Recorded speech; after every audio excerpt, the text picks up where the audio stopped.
যারা বিদেশে আসতে চান তারা দয়া করে একটু বাপের হোটেল থেকে বের হয়ে রোদে একটু কাজ করেন।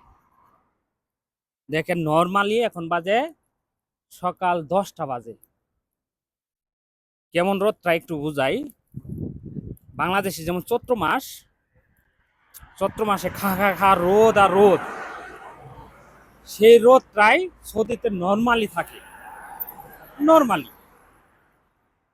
আর আপনারা তো চৈত্র মাসে আসলে বললেন যে হাই রে রোদ, আর এখানে নর্মালি রোদ থাকে চৈত্র মাসে প্রায় 40-40-এর উপরে থাকে, 40-46 এরকম থাকে। তো আপনারা হুট করে বাহিরে এসে কাজ করতে পারবেন না, অসুস্থ হয়ে পড়বেন।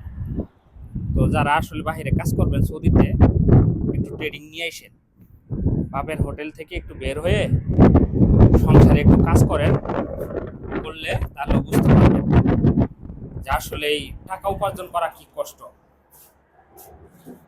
ভাই আসলাম ডিউটিতে।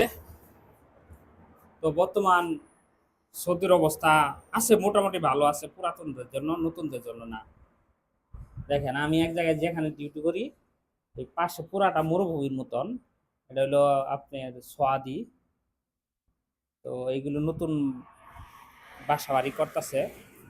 তো এখানে গাছপালা খুবই কম। ওই যে দেখতেছেন গাছগুলো, যে এই গাছগুলো গোড়াতে পানি দিতে হয়, আর গোড়াতে যদি পানি না দেওয়া হয় গাছ মরে যায়। বাংলাদেশে এমন না, বাংলাদেশের মাটিগুলো একদম রসাল, যে কোনো গাছ গাললেই হয়। সৌদিতে গাছ গাললে হবে না, অনেক গভীরে পানি, আর গাছ কিন্তু বাঁচছে পানি শোষণ করেই। তো পানি যদি না পায় গাছ বাঁচবে? যার জন্য কি করে গাছের গোড়ায় গোড়ায় পানি দেয়। আসলে এই মরুভূমির দেশ তো, অনেক নিচে এখন আগের তুলনায়। আগে তো প্রচুর পরিমাণের ঘর বাড়ি ছিল না, এখন তো মোটামুটি ঘর বাড়ি হয়েছে।